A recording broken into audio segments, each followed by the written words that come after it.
ঢাকা সহ 5 বিভাগে ভারী বৃষ্টির আভাস।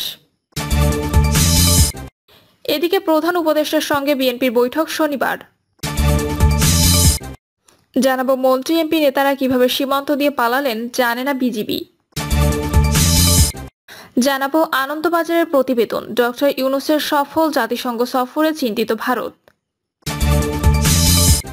এবং সর্বশেষ জানাবো দেশবাসীর উদ্দেশ্যে ফেসবুক পোস্ট, সব মহিমায় ফিরে আসবে আওয়ামী লীগ। শুনছিলেন সংবাদ শিরোনাম, এবারে বিস্তারিত। ঢাকা সহ 5 বিভাগে ভারী বৃষ্টির আভাস। আগামী 48 ঘন্টার মধ্যে রাজধানী ঢাকা সহ 5 বিভাগে ভারী বৃষ্টির আভাস দিয়েছে বাংলাদেশ আবহাওয়া অধিদপ্তর। ভারী বৃষ্টির ফলে চট্টগ্রাম বিভাগের পাহাড়ি এলাকায় ভূমিধসের আশঙ্কা রয়েছে বলে জানিয়েছেন সংস্থাটি।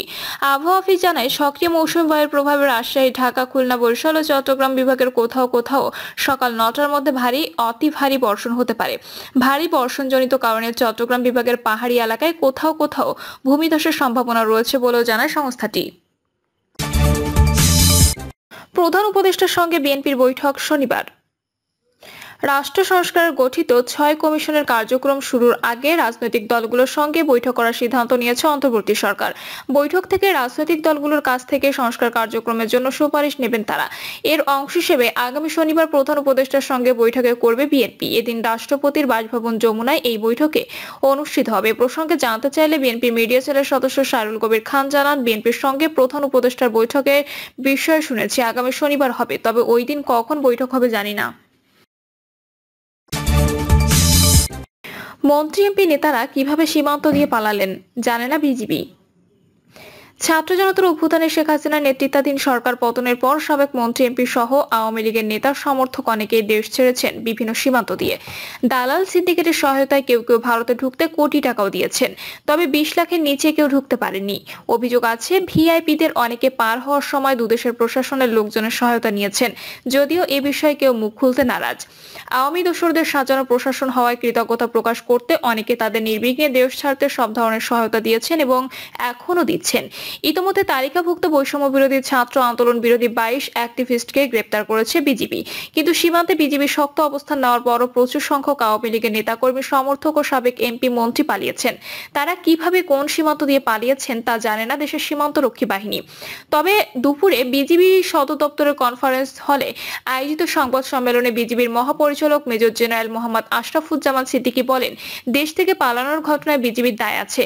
তো শুধু কি বিজিবির দায়বদ্ধ? কোন সীমান্ত দিয়ে কে পালিয়ে গেছেন তা অবশ্যই তদন্ত করা হবে, এ বিষয়ে কোনো ছাড় দেওয়া হবে না। তিনি বলেন, গত 6 আগস্ট থেকে ক্রল দেখেছেন যে সীমান্ত পথে পালানো রোধে বিজিবিকে সহায়তা করুন, এই নির্দেশনা কেউ বিজিবিকে দেয়নি, নিজ উদ্যোগে করেছি। তখন থেকে আমরা চেষ্টা করছি। তথ্য দেওয়া যেসব সংস্থা আছে তারাও যদি তথ্য দেন তাহলে কাজটা সহজ হয়। বিজিবির ডিজি বলেন, সবাই কি পালিয়ে গেছে? আমার মনে হয় না। জনবহুল এই দেশে কেউ কেউ আত্মগোপনে আছেন। মাদক ব্যবসায়ী বদিকে ধরার জন্য বেশ কয়েকটি অভিযান পরিচালনা করেছে। শোনা গেল তিনি ট্রলারে করে মিয়ানমার গেছেন, কিন্তু গ্রেপ্তার হলেন সীতাকুণ্ড থেকে। এরকম একদিকে যাওয়ায় আওয়াজ দিয়ে অন্যদিকে থেকে পালানোর চেষ্টা করছেন অনেকে। এ সময় সাংবাদিকদের প্রতি আহ্বান জানিয়ে তিনি বলেন, আপনাদের কাছেও তথ্য আছে, বিজিবিকে জানান, আমরা ব্যবস্থা নেব। আমরা পালানোর রোধে বদ্ধপরিকর। আনন্দবাজারের প্রতিবেদন, ডক্টর ইউনূসের সফল জাতিসংঘ সফরে চিন্তিত ভারত। জাতিসংঘে প্রধান উপদেষ্টার সফল সফর নিয়ে ভারত চিন্তিত বলে এক প্রতিবেদনে জানিয়েছেন কলকাতা ভিত্তিক সংবাদ মাধ্যম আনন্দবাজার। প্রতিবেদনে বলা হয়েছে, বাংলাদেশের সংখ্যালঘুদের উপর কথিত নির্যাতনের জেরে ভারতের প্রধানমন্ত্রী নরেন্দ্র মোদী জাতিসংঘের অধিবেশনের ফাঁকে ডক্টর ইউনূসের সঙ্গে কোনো বৈঠক করেননি। কিন্তু ইউনূসের সঙ্গে মার্কিন প্রেসিডেন্ট, কানাডার প্রধানমন্ত্রী সহ বিভিন্ন প্রতিষ্ঠানের প্রধানরা বৈঠক করেছেন, যা ভারতকে চিন্তিত করে তুলেছে। যারাই ইউনূসের সঙ্গে বৈঠক করেছেন তারা সবাই আশ্বস্ত করেছেন শেখ হাসিনা পরবর্তী সরকারের প্রয়োজনীয় সংস্কার বাংলাদেশের পাশে থাকবেন, যার মধ্যে থাকবে কৌশলগত, বাণিজ্যিক এবং অর্থনৈতিক সহযোগিতা। আনন্দবাজার জানিয়েছে, পশ্চিমা নেতাদের কাছ থেকে সহযোগিতার প্রতিশ্রুতি আদায় করে নিয়ে ইউনূস সরকার ভারতের উপর নির্ভরশীলতা কমানোর চেষ্টা করছেন কিনা সেই প্রশ্ন উঠে আসছে ভারতের কূটনৈতিক মহলে।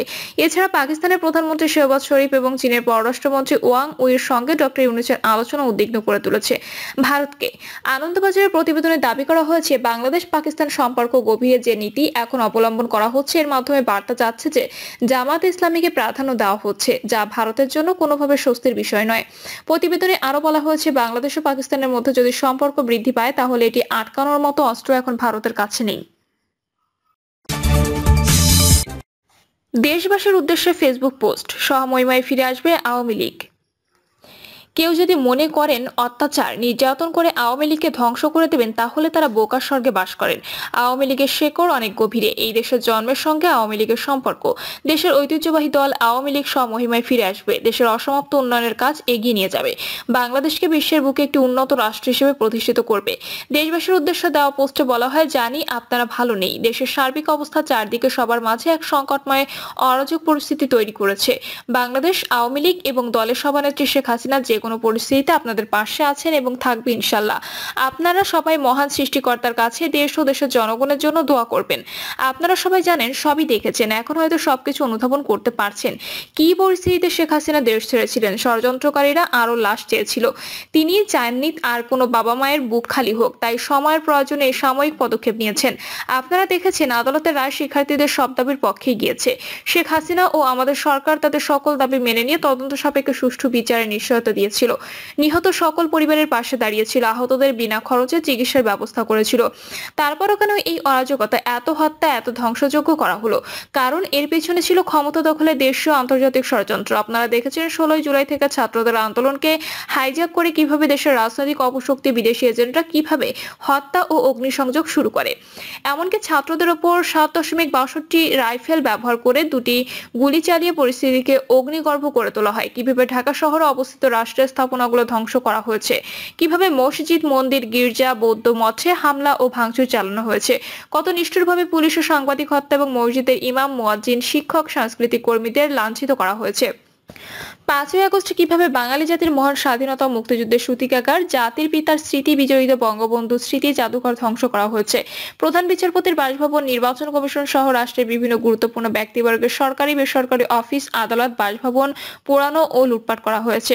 আপনারাই ভেবে দেখুন, এইসব সহিংসতা ধ্বংসযজ্ঞের সঙ্গে কোটা আন্দোলনের কি সম্পর্ক ছিল? যে পুলিশ বাহিনী পরিস্থিতি নিয়ন্ত্রণে ভূমিকা রাখে, পরিকল্পিতভাবে কিভাবে তাদের নির্বিচারে হত্যা করা হয়েছে এবং 450টি থানা ও অস্ত্রাগার লুট করা হয়েছে।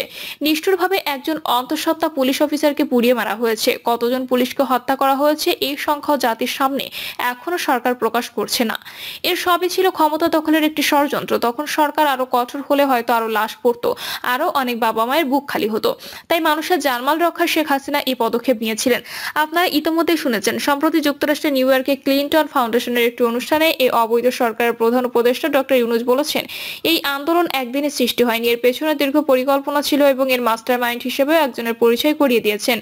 তিনি বলেছেন, অনেক দিনের পরিকল্পনার ফসল নাকি তার এই সরকার। এ থেকে স্পষ্ট বোঝা যাচ্ছে এটা ছাত্রদের কোটার আন্দোলন ছিল না। তাই সকল দাবি মেনে নেওয়ার পরও তারা পরিকল্পিতভাবে সারা দেশে অরাজকতা চালিয়েছে।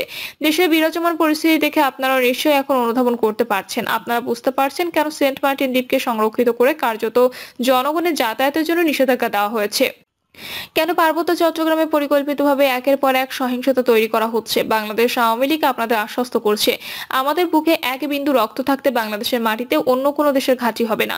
এই দেশ 30 লক্ষ শহীদের রক্ত ও 2.5 লক্ষ মা বোনের সম্ভ্রমের বিনিময়ে কিনা।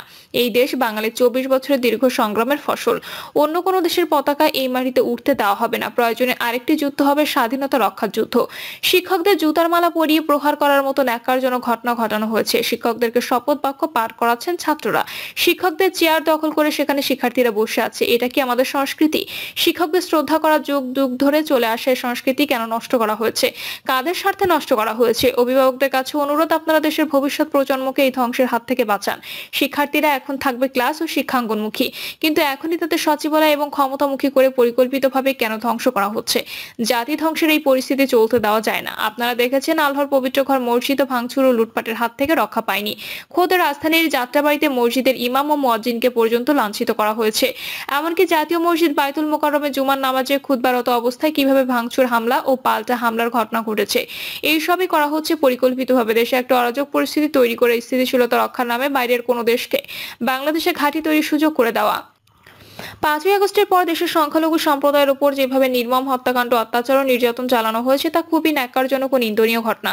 নির্বিচারে তাদের উপাসনালয়, ঘর বাড়ি ও ব্যবসা প্রতিষ্ঠান ধ্বংস করা হয়েছে। আমরা ধন্যবাদ জানাই সনাতন ধর্মাবলম্বীদের, তারা প্রতিবাদ করেছেন, ঐক্যবদ্ধভাবে রুখে দাঁড়িয়েছেন। আপনারা ঐক্যবদ্ধ থাকুন। আপনারা দেখেছেন শান্তির ধর্ম ইসলাম যারা এই দেশে প্রচার ও প্রসার করেছে, সেই পীর আউলিয়াদের মাজার কিভাবে ধ্বংস করা হয়েছে। আহমদীয় সম্প্রদায়ের উপর হামলা চালানো হয়েছে, তাদের ব্যবসা প্রতিষ্ঠান ধ্বংস করা হয়েছে। এসব কিসের লক্ষণ?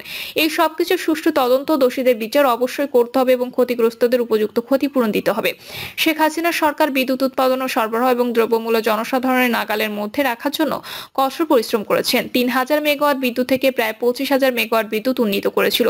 শুধু সঠিক ব্যবস্থাপনার অভাবে আজ দেশের মানুষ বিদ্যুতের অভাবে কষ্ট করছে। এই কয়েকদিন এই নিত্য প্রয়োজনীয় দ্রব্যের মূল্য সাধারণের ক্রয় ক্ষমতার বাইরে চলে গেছে, অথচ সেদিকে কোনো নজর নেই। ক্ষমতা পাকাপোক্ত করতে অবৈধ ইউনূস সরকার আওয়ামী লীগ নিধনেই বেশি ব্যস্ত। আপনারা দেখছেন প্রশাসনে কিভাবে পরিকল্পিতভাবে অসন্তোষ তৈরি করা হচ্ছে। ন্যায্য দাবি নিয়ে আন্দোলন করায় কতজন আনসার সদস্যকে হত্যা করা হয়েছে তা কোনো মিডিয়াও প্রকাশ করতে সাহস পাচ্ছে না। প্রিয় দর্শক, এই ছিল এখনকার সর্বশেষ সংবাদ। আপডেট সব সংবাদ পেতে চ্যানেলটি সাবস্ক্রাইব করে বেল আইকনটি ক্লিক করে রাখুন।